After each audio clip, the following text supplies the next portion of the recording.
Welcome back, everybody, to another episode of World 1-1 Podcast. I am your host, Larry the Bearded Wonder. Joining me, as always, is my partner in crime, Eddie.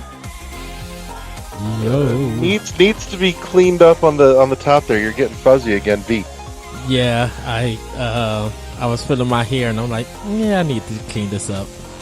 But I'll probably let it grow just for a little bit more, then go get it back cut bald. Your white headphones are a stunning contrast to your lovely black bald head. I know. It's thank you, Sony. That's all I can say. That's all I can say. Shit. So, Eddie, what have you been playing since we last convened this disaster? Well, I've been playing more Octopath Traveler. Just finished up chapter 2 for the Rowan. Man, I was like, okay, I know I could make it through this boss. I just got to make sure that I do the right stuff. And fate had it that I was able to beat him in one sitting. It took me probably about 15 minutes to beat him, but it really wasn't that hard or anything. So now that I finished beating him, I'm probably going to try to go back to that dungeon and level up, because it seemed like the money and the experience were high. So I'm probably going to see if I could grind there with my other characters.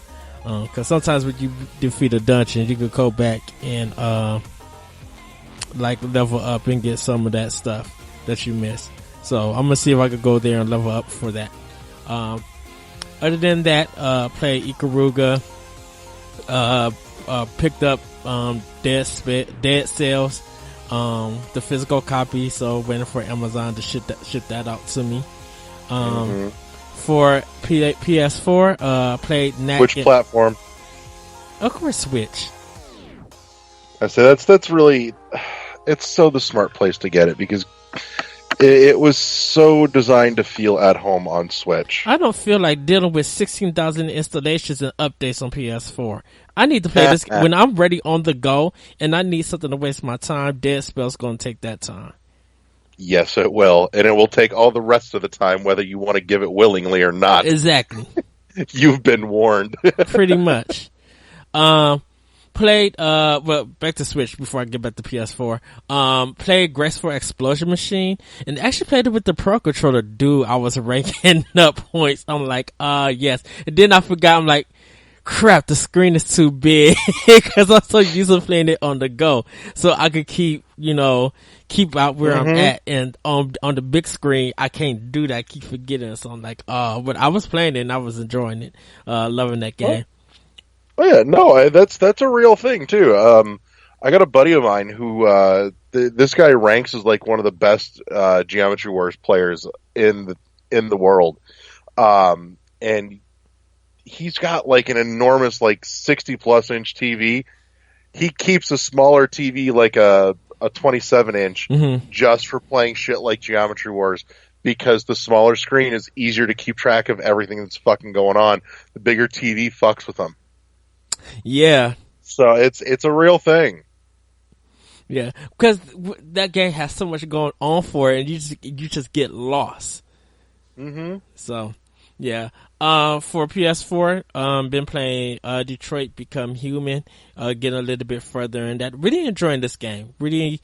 Talk to me on Become Human, because I've been hearing a lot of people down on it, and I was actually really kind of excited for Become Human. I liked the idea, I liked the premise, and I've been hearing a lot of people just really down on the execution, just because it's another David Cage game. Pretty much, yeah. We're to a point where David Cage games start getting their own genre, I think. Yeah. Well, Detroit Become Human, this game came out in May for PS4. You take control of 3 different characters, and you control their actions, which tells their story. So, pretty much, if you remember a couple of years at E3, when they showed one of the androids, he was, kind of a negotiator, and he was on, the roof trying to negotiate with, another android and this child it kind of starts the game off with that scenario. And, depending on how much time that you waste in it, trying to get evidence and everything, you end up making decisions that will lead on to, if you, of the actions that's going to happen, and then that story will end. And so for me, I was able to save the girl, but I ended up killing me and their helper. Like, this android is kind of like a maid, like a watcher and stuff. So it kind of, when you go through that part, you kind of discover clues on why he ends up getting upset. And you're like, okay, wow. And then it goes into the next story where it's this female, where all the controversy came out, about, the little girl and the father and stuff like that. All of that controversy, where you end up making a decision later on with that, what to do. And then it's, one of the characters who becomes a rebel later on in the game. You find out his story, and he's kind of, in a way, a son to his caretaker, or to the person that he's watching over. Right on. Oh, what was that? That's my computer being fucking weird. Like, it's putting some sound out, like the Skype call through my headset, and it's putting other shit that I don't want playing that starts playing, apparently, through just the monitor speakers. Oh, wow. So, don't do that. So you kind of end up finding his story and why he becomes a rebel, at that part. Right now I'm at, I just finished the part where the guy, his caretaker, something ended up happening to him. He's now got to get his parts back, and now he's about to, I guess, go into the world and become this rebel. And then I'll go on and start the other two stories and get through that. So, your decisions and stuff can change at any time, and it unlocks different paths that you don't know. So when you get done with that chapter or with that story point, they showed you like what you all did. So when you go back, you can make sure to make this other decision if you want to unlock everything. But it's a really fun game. Really makes you think. And you kind of see the same old humans hitting androids, because they fear that they're going to take over their jobs and stuff like that. So it has that feeling to it and everything.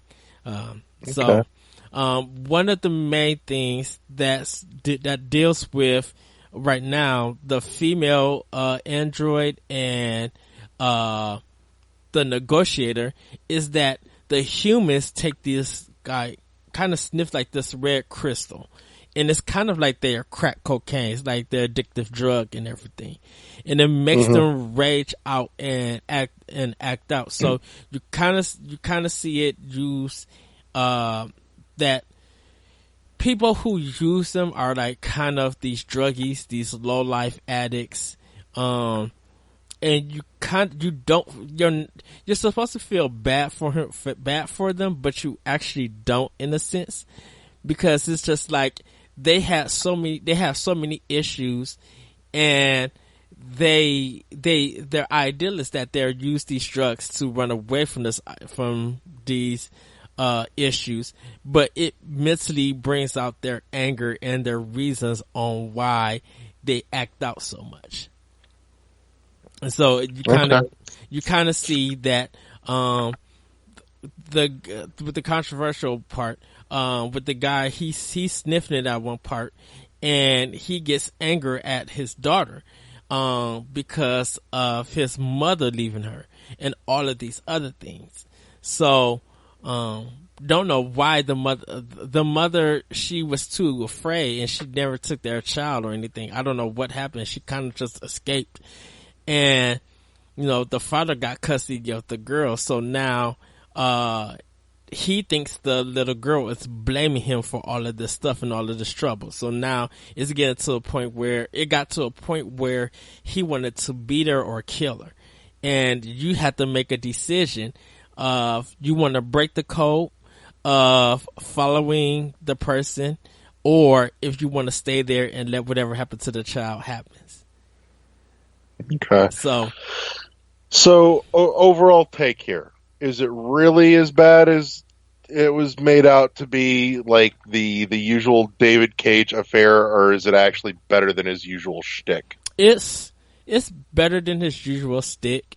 I mean, it sold a million point five, and it got 8.5s and up, so it did good. Um, I think right now, I think with it telling a lot of his stories, if you know how to play a David Cage game, then you'll know how to play Detroit Become Human. It's not about knowing how to play it. It's about whether or not you want to play what he wants you to play. Because the thing about it with some of David Cage's stuff is that there's action points that like a long sequence will play, and I haven't came into any long sequence or anything like that yet. Right on. So, anything else been spinning in your disc tray lately? Beat Knack 2, for PlayStation 4. Once again, Sony, it's a good game, but Sony and its developers need to know how to edit. The game was too long at the end. Like, when it should have ended, it should have ended. And I don't know why Sony and its developers keep doing this. Doing a part that's in the present and then making 85% of the game in the past, and then the last 15% of the game they want to catch up to where you actually start the game and then go in the future and end it. Like they did that for Uncharted 4. They did Uncharted 2 and Uncharted 4, I should say. They did it for Knack 2, and it's just like, why can't y'all just start a game from beginning to end? Because that's a too simplistic style of storytelling. We can't have that. I would never understand. And I haven't played my Xbox One yet, because I haven't hooked it up or anything. Last thing I beat on it was Battlefield Hardlines. So I ended up beating that game on there. So I just need to hook it up and like start playing stuff. I think I'm gonna jump into Mafia 3, cause I own it for PS4 and Xbox One. But I think I'm gonna play more on Xbox One, cause I need kind of an open world game, and I think Mafia 3 would be good for it. So, right on. So, I've finally had a little time to sit down and play something today, because today was my first day off in like a week solid. I don't mean like a Monday through Friday week. I mean 7 straight days, including no less than 4 open close shifts. Wow. But yeah, we're not going to get into that though. So couple days ago, I did sit down and I played just a touch of Seasons After Fall again. I went back to it. I'd put it down for like a month, because I'd hit kind of like the midpoint in the game, and I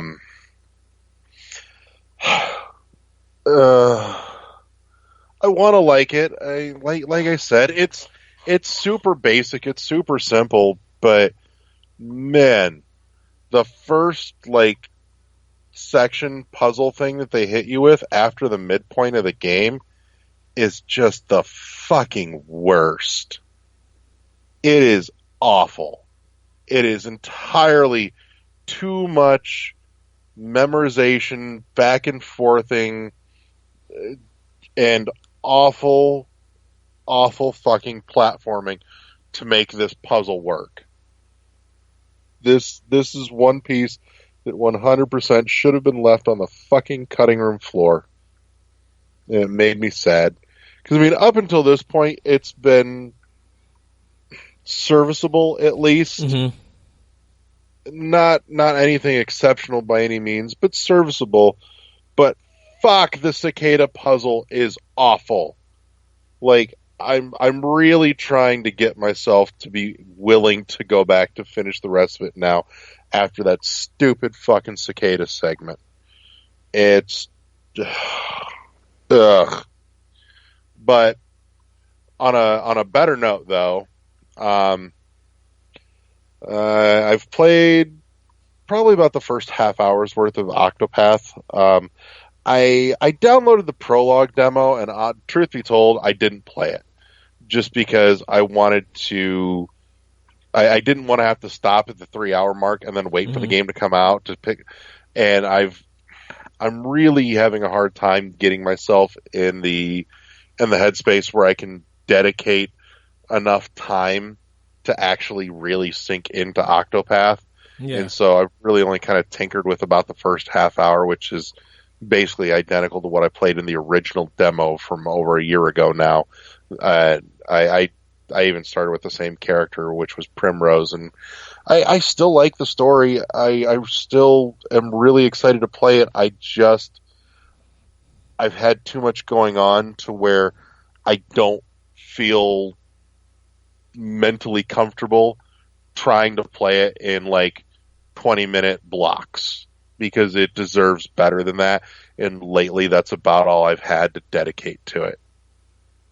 So, on a brighter note, though, I actually played a game from start to finish this morning, and then I passed out again. But I picked up and I played all the way through, front to back, Shape of the World on Switch, and I was enjoying it. I like it. It's on a technical level, it's got some problems. There's a couple of sections towards the end where the choice in color palette is less than ideal. It makes it very difficult to figure out what you're doing and where you're supposed to go, which is kind of a shame because it hampered an otherwise really just enjoyable, very casual, very laid back experience. And there's really kind of no story to it. It's just walk around and touch some rocks and watch the world do pretty things with neat colors and, chill music. And I liked it. I did. It occurs to me if I was to try and explain this game to anybody, the only explanation that comes to mind is this game is like if Lisa Frank fucked a drug-addled Bob Ross on a bad acid trip. That's the only way to explain this game. It's like a Trapper Keeper met with Bob Ross, and it's all the weird neon colors, except they're kind of flat, and it's all about nature, sort of. And like I said, just kind of touching rocks and climbing mystery stairs, but it's one of those things that shouldn't be good, but it is. Like, how long did it take you? Well, maybe an hour and a half, 2 hours. It's not long. Wow. It's really not. But it's just long enough to, if you've got a couple hours, if you've got like 2 hours to block out, it's a neat way it's a good one to like play before bed. Not gonna lie. Like, it'll get you into that right headspace to just kind of nod off and happy dreams and everything. I mean, there's no dialogue, nothing's trying to kill you, there's no combat, it is literally just walk around and find the triangles. Wow. But I liked it. Like I said, on paper, it sounds like it should be terrible. But it's more of a game to relax you. It really is, and it does it well.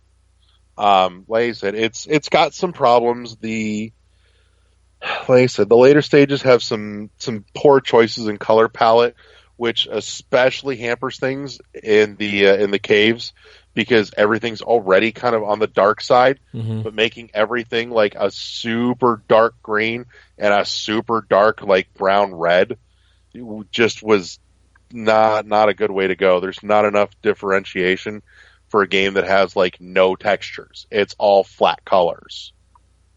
So, but that aside, I really liked it.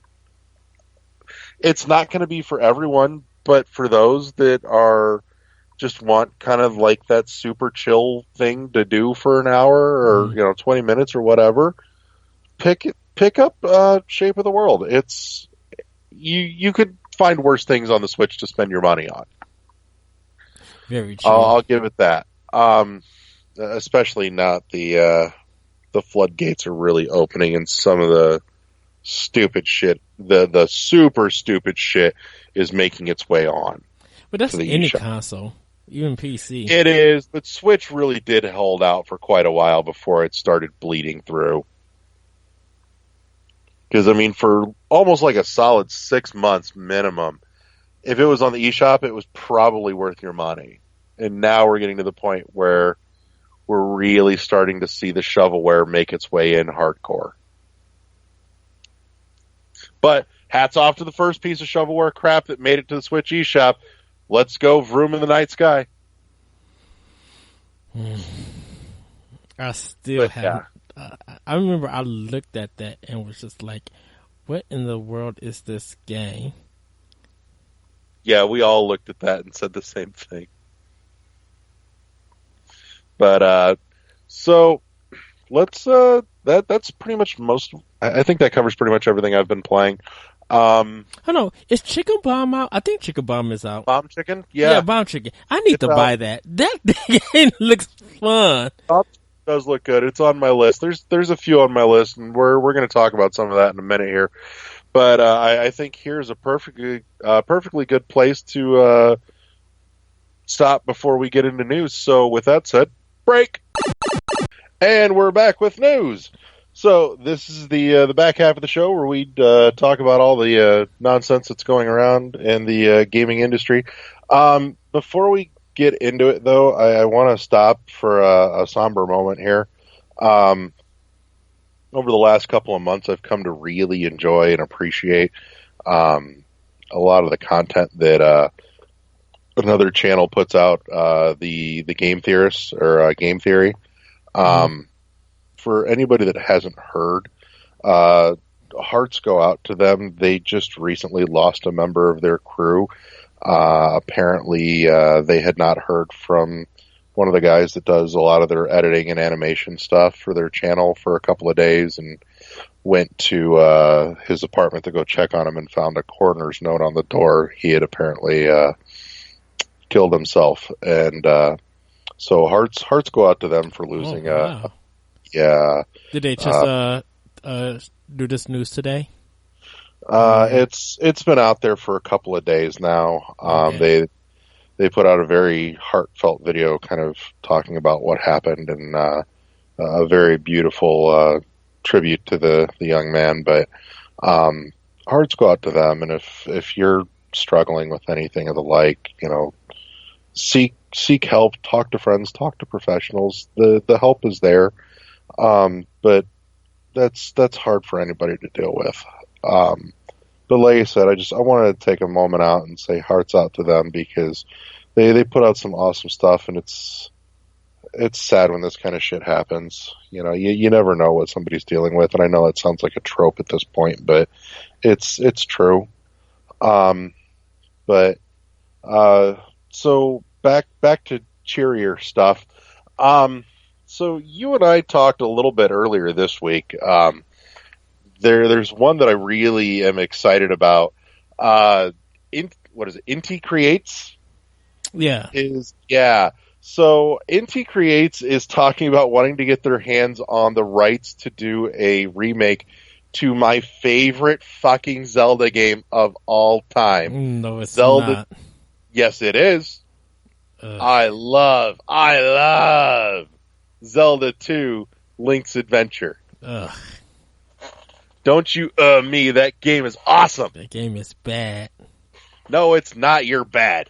That game is bad. It's not You're worse. bad. It's just bad in design. That game brought so many staples, so many things that would become staples to the entire Zelda universe. Mm. I loved the game. I really did, and I still do. I like playing it. I appreciate the fact that I have it on my 3DS because of the Ambassador program. I like Zelda 2. Yeah, And let me down. I got super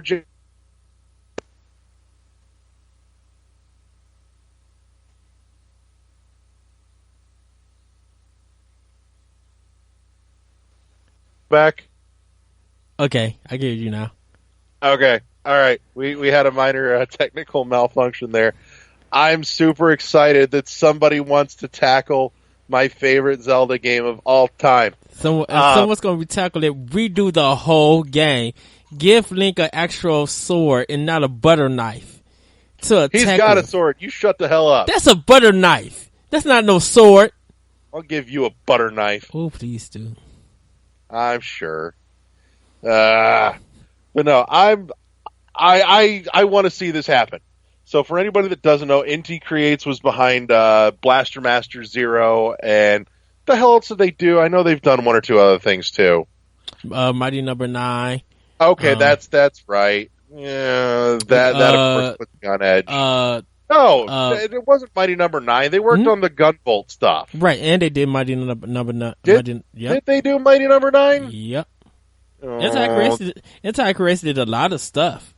But when you think of recently, like you said, Gunvolt, Mighty Number 9, and some other games, they're like a second tier, like a B tier kind of company, like to help make some games. The Bloodstained Curse of the Moon DLC game that came out, they did that. So Anti-Creates have done a lot of games. Okay. But yeah, I'm really hoping that this comes to fruition. I would love to see this. I would love to see somebody update it and make it so that this game gets the love it genuinely deserves. Screw you, Eddie. You know what? There is a person who did a game called Hero Princesses on PC, and it was influenced by the Legend of Zelda games. I would love to see him tackle it. Don't get me wrong. There's other people I would probably prefer to see do it, but there's something to be said for somebody actually having the interest in doing it too. So, I mean, that's got me hype.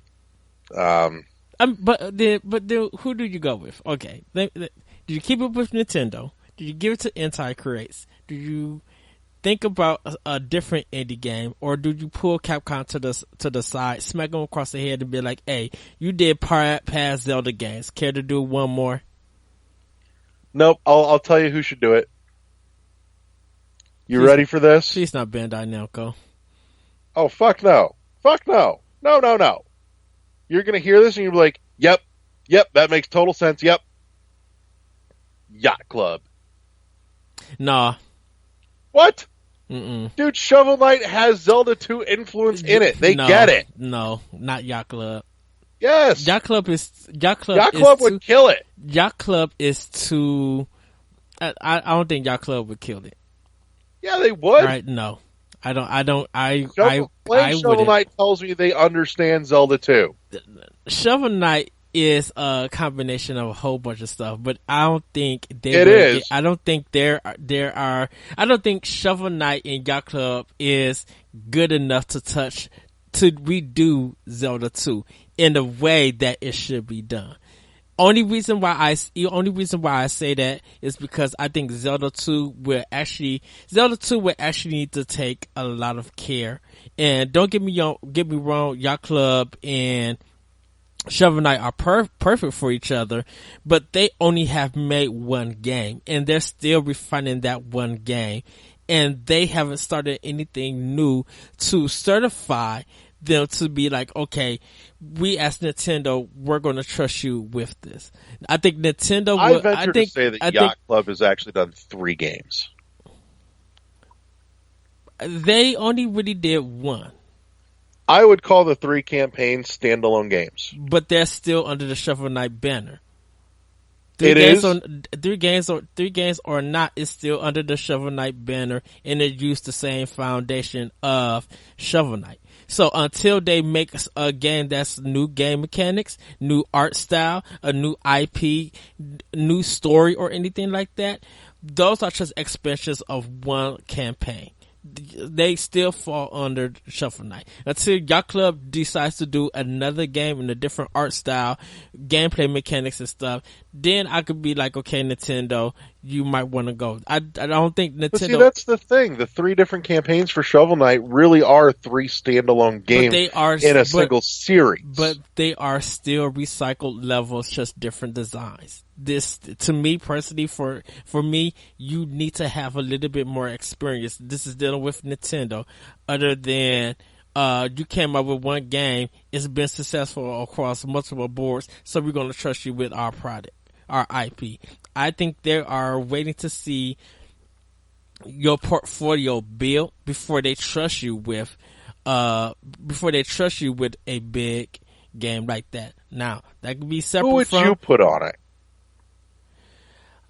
I think I will put Way Forward on it. I could see Way Forward as well. Because I think Way Forward, they have a lot of experience, and Way Forward's very broad base. yes, and I think they could really find a fitting art style for it, and them finally being able to work with Nintendo to tweak some things. I would think they would make their games more perfect than what they are now. Now, the people be like, well, why did they give it to the company who did Metroid Samus Returns, the remake? I'm like, well, they made the Castlevania game and that was well received. Yeah, the other game didn't I do don't so want good. Mercury Steam to do it. But I'm saying, just using Mercury Steam as an example, why people would try to use my argument against me if they said, well, why would Nintendo give Mercury Steam Metroid Samus Return and something like that, compared to Nintendo giving Yacht Club Zelda 2. Yeah. Speaking of, you think Mercury Steam's going to get the green light for a Fusion remake like they wanted to do? No. I think it needs to be 2 more years before they do anything like that.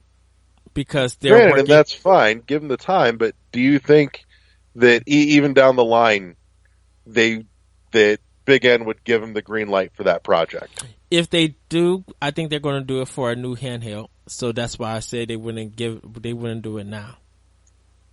Well, for all you know, they're already working on something on a new handheld. Yeah. But I think, I think whenever they show off their new handheld, I think they want to wait a following year in order to deliver. Because I think they want to kind of hit us with Metroid Prime 4, give us some time, and then hit us with Future. I literally would say, remake Super Metroid. No. Mm-hmm. No. Yeah. What's wrong with you? No. I think Super Metroid is in need of a remake. You're just looking for controversial I'm statements. not looking for to make controversy. now. Why not remake Super Metroid? Yes, it is a classic, but that game needs to be Because it's immaculate. I think visually that game could do more than what the original version is. I think they can improve upon it. I'm not saying that to add anything. I'm just saying remake it as in maybe with a not better art style, but a more detailed of the environments and kind of like really You just want the HD treatment, is what you're getting at. I mean, probably, but like, what if they brought it up to like what Octopath did with their 2D HD look? No. I pretty much, you know what, I kind of would be like, take it in a Kami route in a sense. I would love to see Metroid have a more Japanese kind of style to it. Like very, I mean, it's sci-fi, but I'm just like, can you mix sci-fi and like samurai and all of that old school stuff? Can you really mix that up and make it look good? Because I would love to see a very well detailed Mother Brain. I would love to see a baby Metroid, like in a really cool updated art style. I don't know. Even if and this is my crazy. I still the idea for Moon Studios to and put it in that Ori the Blind Forest style for a Super Metroid. Like really, like go in and make this game detailed. Like give it that upgrade. All right. So follow me here. Here's what I'm feeling, and I've wanted this for years and years, ever since the 3DS came out and was a thing. Mm-hmm. I just want them to take Super Metroid and give it the 3D treatment because it's already layered, like background, midground, foreground. Just pull those layers apart into a sweet 3D effect. I can see that. That's all happening. I want. I can see that happening. Do that, put it in a box, and charge me $40. I'm happy. I don't care. I can see that happening. Like, Super there's Metroid tons 3D? of Super Nintendo games they should have done that with. That should have been an entire line on the 3DS, was that with all kinds of Super Nintendo games where they really started digging into the to see the 2.5. To see the glass break in 3D. Fuck yeah. Yeah. Dude, that whole water shimmer effect in the foreground over everything. Ridley, when you first fight Ridley with the Mode 7, yeah. Yeah. Mm-hmm. That would have been a good one.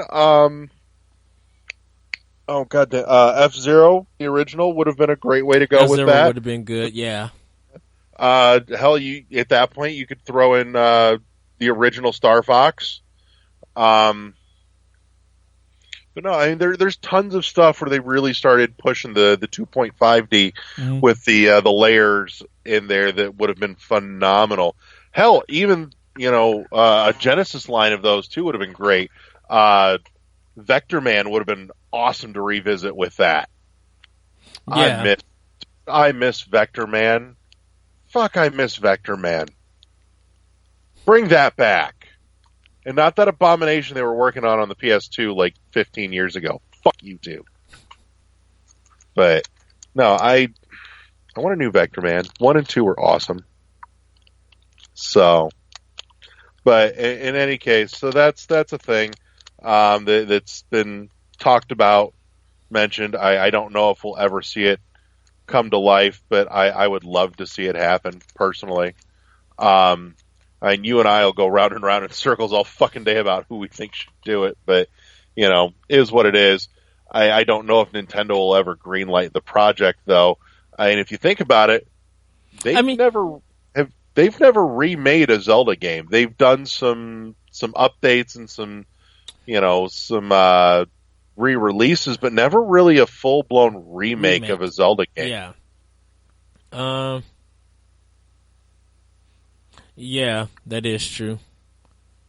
So I'm kind of curious to see if that goes anywhere. I'd like it to. I know we'll disagree on it all day long, but I don't think Zelda 2 gets the love it deserves. I will say this. If Link 2 gets remade, I would prefer that over Link's Awakening getting remade. Yeah.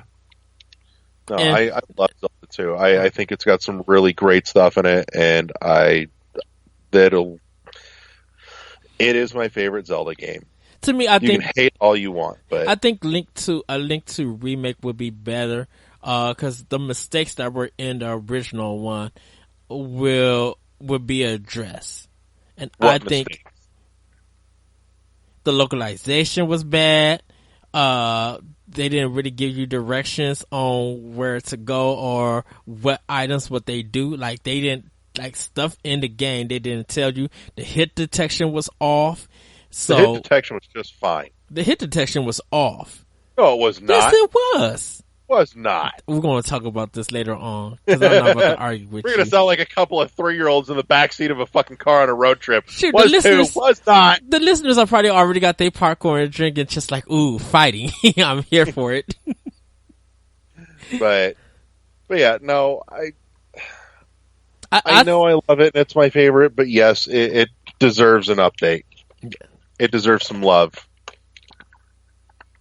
I'm up for a remake. I just hope that whoever gets it does a fine job of it. Because Link 2, if like I said, that would probably be the one that needs to be remade. Because in this original format, it is janky bad.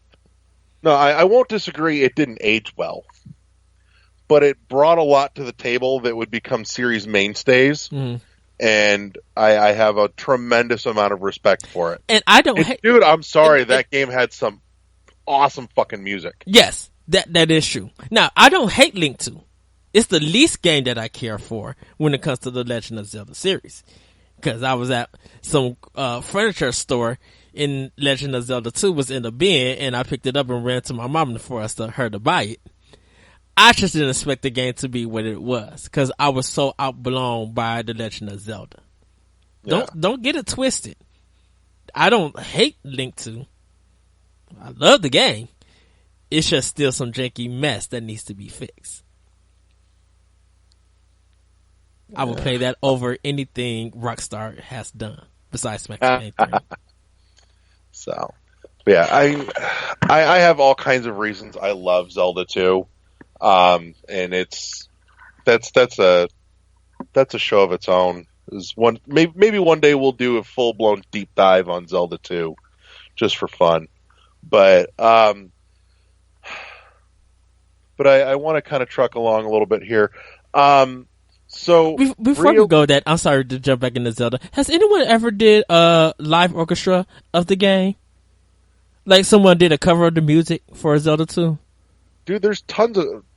Alright, so if I have not told anybody on this show about anybody that listens to this, if I've not talked about it here, I'm going to throw you guys, any of you like video game music nuts out there, go check out ocremix.org. He did one? Oh, dude, that site is not a single person.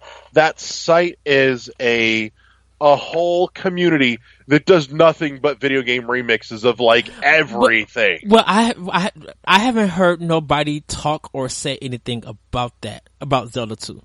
So that's why I was just like, did anyone ever remix it or did a cover, like a lot of instrumentation for that game? Yeah, check out ocremix.org. I mean, I love OC Remix. Oh yeah, they're great. They're amazing. Yeah, that's so for anybody that digs the new outro music, by the way, which was a take from one of the old Sonic games. I pulled that off of OC Remix because their stuff is also free to use, Creative Commons, all that fun stuff. But OC has just shit. Like seriously, if you can think of a game, there's probably a section of games that have of remixes for that game.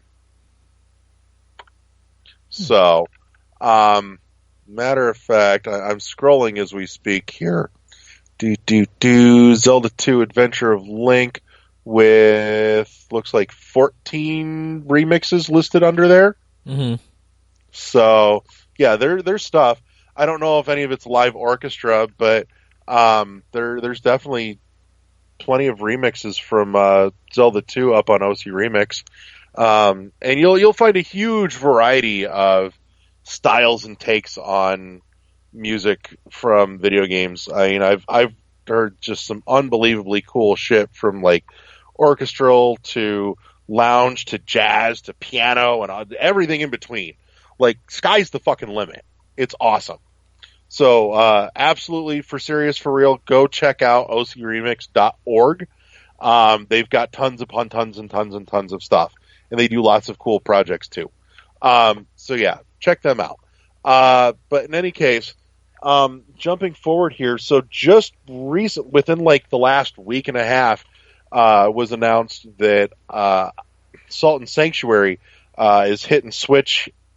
And thankfully, before I threw money down on it, they also announced that there is a hard copy coming with some extra goodies in the box.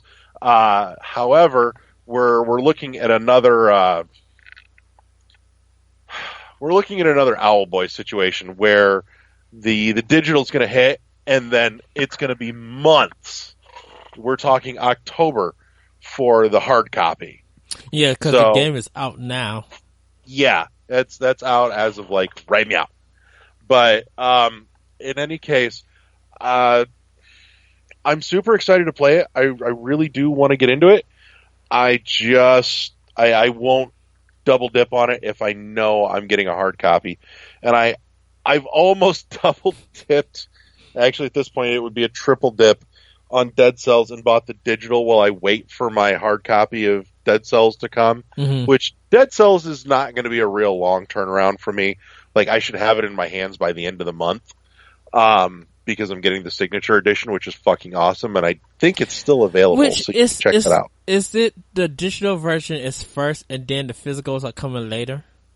Yeah, digital version's first, physical's like a week behind. Okay, because, yeah, I was looking at Nintendo You don't have a long wait. Right, okay, because Nintendo Life said next week on the 7th that the game is out, and then I think for me, because of Amazon, they were just like the 21st, I'll get my copy. Yeah, it's not a long wait. It's not bad. Not like Owlboy was, not like Salt and Sanctuary is going to be. That's good. But it's still better than like what happened with Image and Form with SteamWorld Dig 2, where, you know, game's out and then months later they go, oh, here's a physical edition. I'm like, God damn it. So don't get me wrong, I'm glad I bought the hard copy. I love the poster that came in there, and I'm happy to throw money at SteamWorld Dig all day long, but that irks me. I would rather know ahead of time, even if it means it's going to be a long, drawn out, painful fucking wait, like Salt and Sanctuary and Owlboy. But in any case, so that's another one that's coming. I'm also honestly, I'm looking forward to Iconoclast, but I think I'm going to wait just because I've got enough stuff going right now that I don't need to spend money on another game that's going to get put on the back burner, whereas I know it'll still be there. I think the only thing that's going to get me to prematurely buy Iconoclast at this point is if it goes on sale at a decent price, then I will probably snag it. But something in my gut tells me Iconoclast is going to get a hard copy release too. Well, we'll see, because it's the same price as it was on PS4 when it came out, so right. That's good. I am waiting myself, probably on my payday or later on this month. I'll definitely pick it up. It's on my list to get. Like, I'm double dipping by buying this game. Not so worried about getting a physical, for it, because I think if the PS4 sales were good enough, we would have got a physical. But right now, I definitely would buy, digitally on Switch. I'm just waiting to get paid again. We'll see how that goes and pick it up. I mean, it's only $20. I'm like, come on, everybody. So, but yeah, that's, super fucking important. Y'all need to check this out. I saw this last night. It's a super limited, run, but,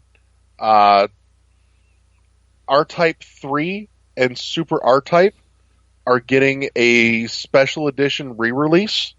And I'm not talking like modern console. I mean, they're printing new Super Nintendo cartridges. Yeah, I've seen that.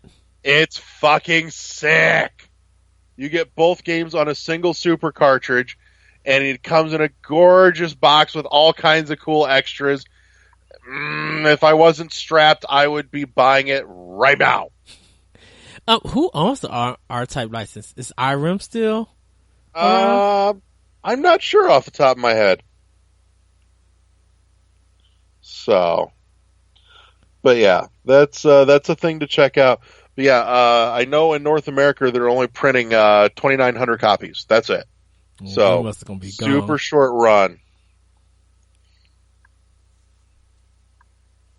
Which R-Type was it, the one that it was so much slowdown for Super Nintendo? Was that 2?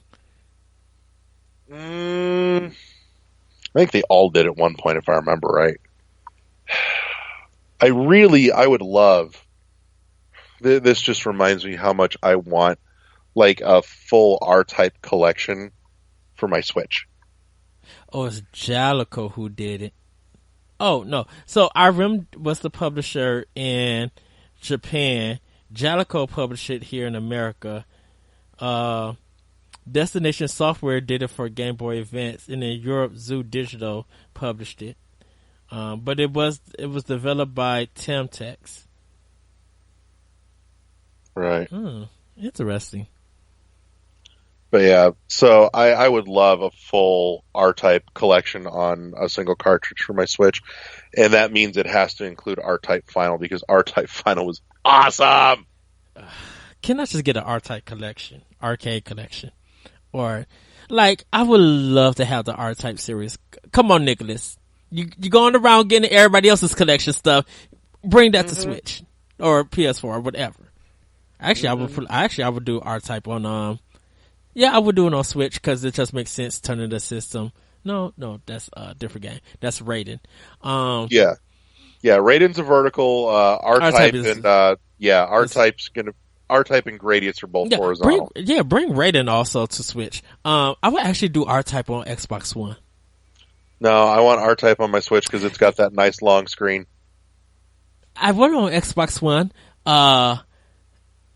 probably because I want to do 2-player co-op, like online. And I think hopefully they could go in and totally do that on Switch. They could, but what's wrong with that? Plus, you could totally local co-op that across 2 systems. Well, yeah, but I prefer, which would be also awesome. But if I could sit in my t-shirt and drawers and play with you, well, you could just bring your Switch and we could do that too. I mean, of course we'll do that, fool. Of course we'll do that. But anyways, yeah, it makes me long for a full R-Type collection, but even still, just this reprint is fucking awesome. You're looking at like $60 if you're going to try and get your mitts on it, if I remember correctly. But it's a really nice package. It really is. This is something that if I had it right now, I would totally be throwing money at. But unfortunately, I think this is one that I'm going to end up missing. Because this would be awesome to have to play on my Superboy. Nice. So, anyways, any new shit you want to cover that we haven't hit on this week? Let's see. Anything? Well, Super Bomberman R celebrated 1 million sales across the world. So they did a bungee jump off a bridge. Some guy did it in a Bomberman outfit in Japan. So good grief. Kind of showed you that Bomberman R is a hit. The restocks of Octopath Traveler did come back in Japan and was gone within 20 minutes or so. Like, they're sold out again. Shock. So there was a $400 million bet about stock somebody shorted for Nintendo stock. And so I think he ended up losing some because Nintendo, what he had thought it would happen at the Nintendo, it didn't. So there was a turnaround. He shorted the stock and bet against Nintendo on that, and then when Nintendo stock took off again, Homeboy took a nasty hit. Yeah. Which I'm sorry, I'm still gonna laugh at. It's fucking funny. I think next week Overcooked 2 comes out. So I'm definitely looking forward to that. I need to still buy the first one. But I'm looking forward to playing Overcooked 2. It looks so funny. There is video of Monster Hunter Generations Ultimate that you guys could check out. If you want to look at that. Futuristic Combat Racer Grip is speeding towards a November release on Switch. So that's getting a release date. I think Steep got canceled by Ubisoft because we haven't heard nothing about that. At this rate, probably. So, there's new outfits coming to Super Mario Odyssey. Some of the rabbits, the enemies that you fight, the Brutals. Yeah, Harriet hat and Harriet suit is coming to Mario Odyssey, so you can put Mario in that in a dress, and it looks funny. In a big sun hat. It looks funny as ever. A free demo for Yuko's Island Express is available for Switch. Yes, go play this game. This game is fucking awesome. I actually downloaded the demo, so I can't wait to give it. Awesome. I am not afraid to admit I broke down and I double dipped because I bought it digital before I realized there was a hard copy. And then I got super pissed because then I had to buy the hard copy because it's so good. It's so good. Former Tiny Metal staffer retracts accusations of Kickstarter embezzlement. Toward the end of last year, there was controversy surrounding the funding of the Advance Wars X turn-based strategy titled Tiny Metal. The issue stemmed from Project Phoenix, a 2013 Kickstarter campaign, which raised $1,014,600 from 15,802 backers off the back of the promise it would unite Japan's RPG talent to create the ultimate real-time strategy game. The director and project leader, Hiroka Yura, eventually revealed Project Phoenix had been delayed and explained he would move on to another game with the studio Area 35 to help raise funds so he could finish the project. This new game was Tiny Metal. Although Tiny Metal was released last December, along the way, a former Area 35 employee who worked as a PR manager on the game issued a statement accusing the Yura of embezzling funds from Project Phoenix crowdfunding to produce it. Yura himself went on to clarify that the Project Phoenix funds went into the poorly received alpha build of the Kickstarter game, and he has since used money out of his own pocket along with other means to continue development.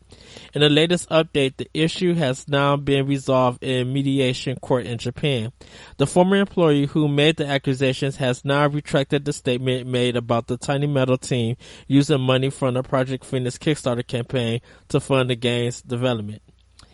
And then he offers the apology. Within this matter now cleared up, Area 35 is focused on a new multiplayer update for Tiny Metal and promises there are more exciting game-related announcements on the horizon. Well then.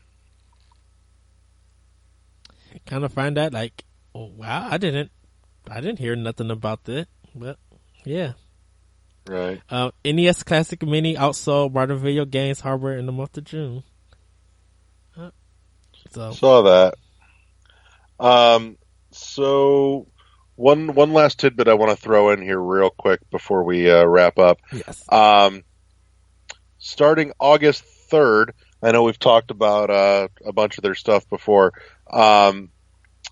Limited Run Games is opening up orders for Oxenfree on Switch. It's getting a super pretty holofoil cover art as well as inside case art to go with it. So again, everything Limited Run does is awesome. So absolutely go check it out. You're looking at $35 to get in on that, but that's going live on August 3rd. In other housekeeping news, there is a new video in our unboxing series. Just went up. I finally got around to cracking open my hard copy of Sonic Mania Plus, so you can check that out on the YouTube channel, as it still is, under bits of construction, but we're etching ever closer to finishing that up and getting everything ready. Other than that, I think that just about sums it up. I do want to put a shout out as well to friend and professional funny man Stuart Huff has just launched his brand new podcast called Obsessive Curiosities, and it's fantastic. Go fucking check it out. Go listen to it. He has one of the most intelligent brands of humor you'll ever come across. I absolutely love his material, and his show is equally excellent. So go scope that out. Obsessive Curiosities with Stuart Huff. Other than that, you can, of course, always find us at our home on ShoutEngine.com, iTunes, Google Play Music. If you're willing to pardon the dust, you can also check out our YouTube channel as well, World 1-1 Podcast. Other than that, I think I've pretty well wrapped. Eddie, anything? Well, that would be it. You guys have a great weekend. Get some good gaming done. And for those who are in Texas who's listening to this, Rooster Teeth, they're the company that do like the note on YouTube. They're having their expo, so RTX. If you guys are going there, hit us up on World 1-1. Like, email us at world11podcast@gmail.com and tell us all about it. If you guys are going or if you went and what you experienced. Right on. Well, in that case, that's it for us, kids. And we'll see you next time on World War One Podcast. Bye, everybody. Good night. Peace.